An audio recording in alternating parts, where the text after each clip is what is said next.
After Sarah's death, Avram now wants to find a proper place to bury his wife. Eventually, he is led into negotiations with a man by the name of Ephron. Ephron's not a good guy. As a matter of fact, he's a little bit of a scoundrel.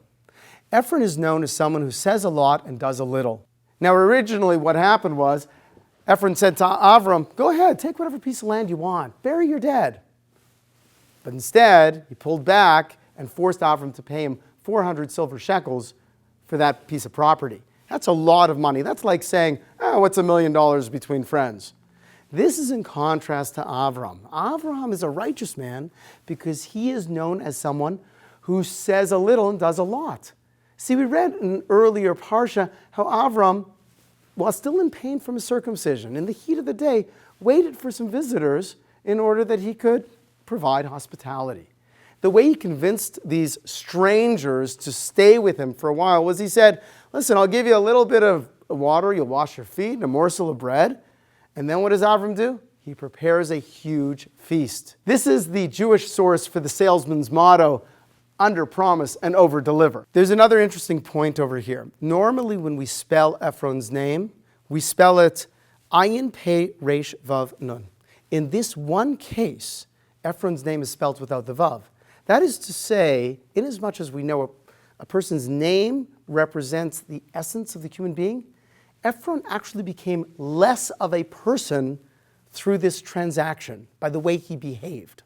The Torah hints at Ephron's nefarious attitude through a system which we call gematria. See, in Judaism, there are no numbers, but every letter has a numerical equivalent. And when we examine the numerical equivalent of certain words, that leads us to particular life lessons. So in this case, when we look at Ephron's name without the Vav, it spells 400. Remarkable enough, Ephron did not view himself as, hey, I'm such a great person. I helped Avram bury his wife. Rather, he said, look at me, I'm successful. I now have 400 silver shekels. This is a very dangerous way to live. We all know people who define how successful they are, not by what they do, by what they have. You know, a person gets a bigger house or a nicer car, and all of a sudden they're walking around like, hey, I'm the cat's meow. Well, hold on just a second. Are you the cat's meow because you got the bigger house, the bigger car? Or are you someone special because you are doing something meaningful and purposeful for others?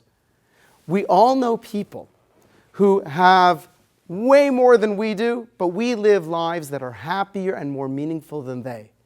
And we know people, unfortunately, who have less than we have, and they live happier and more meaningful lives than we do. Now we can understand why Ephron is so stingy. Because someone who measures the success of their life based on what they acquire, every time they give to somebody else, they actually become less.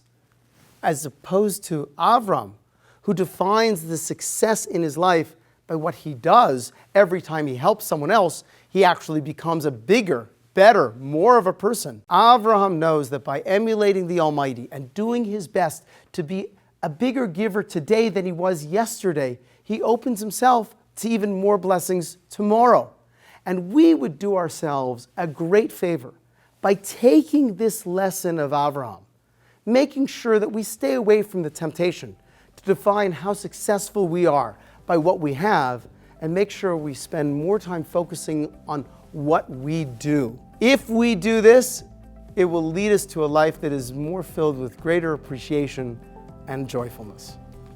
I'm Rabbi Wyne of the Young Israel Aish of Las Vegas.